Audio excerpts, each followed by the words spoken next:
My name is Ira Warren, and this is my story.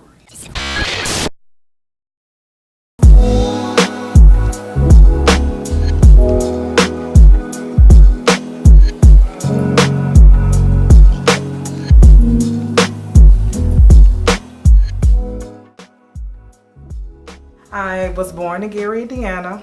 I lived there till I was about 12 years old. I was very fortunate to have both of my parents in the home. But when I turned 12 years old, my parents decided it was time for a change.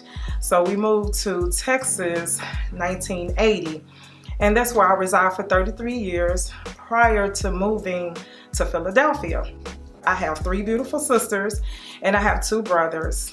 Unfortunately, my brother that's under me, he passed away of cancer 27 years ago. My childhood was pretty good, but some things did take a turn later on in my life.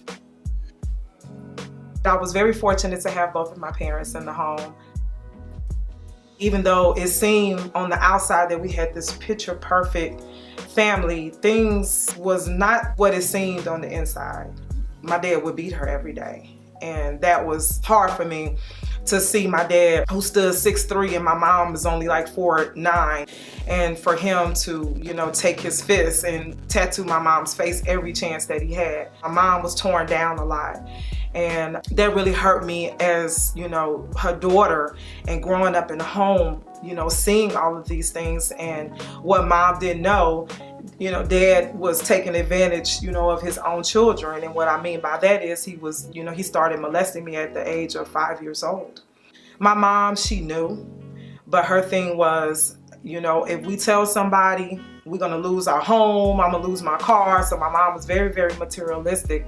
She didn't want to lose her things, and that's very common when you come from a home with domestic violence. And where there's domestic violence, there's sure to be child molestation as well. My dad didn't see any wrong in that.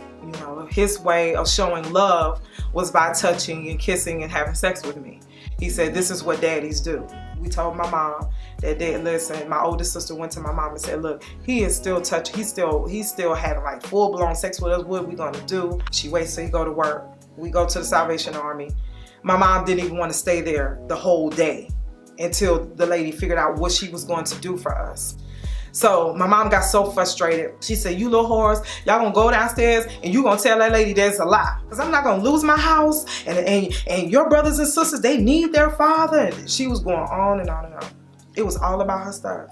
She wanted to stay in her 6-bedroom house. She wanted her fine cars. She didn't want to leave her jewelry and her watches and her all this fancy stuff. She wanted her stuff over her children. And she didn't want to protect us. My mom did not protect us at all.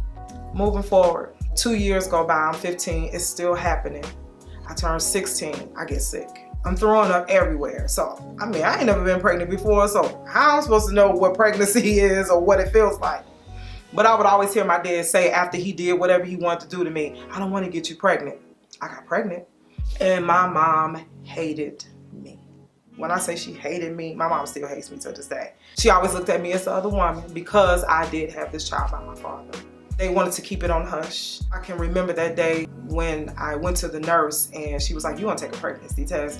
And my sister was there. We was in the school newspaper. It was cops all over the place. They threw a coat over our heads, rushed us out the back door of the school. It was crazy. They snatched us out of the home. They wanted to put us in foster care because I was 16. But my sister was, getting ready to graduate out of high school. And I was like, "Listen, I don't want to stay with anybody. I'd rather stay with my sister." It was just a lot going on from the early 80s all the way to, I would say, 90. That's when my life, it was just all up, and might as well say from birth until 90, everything was just going crazy.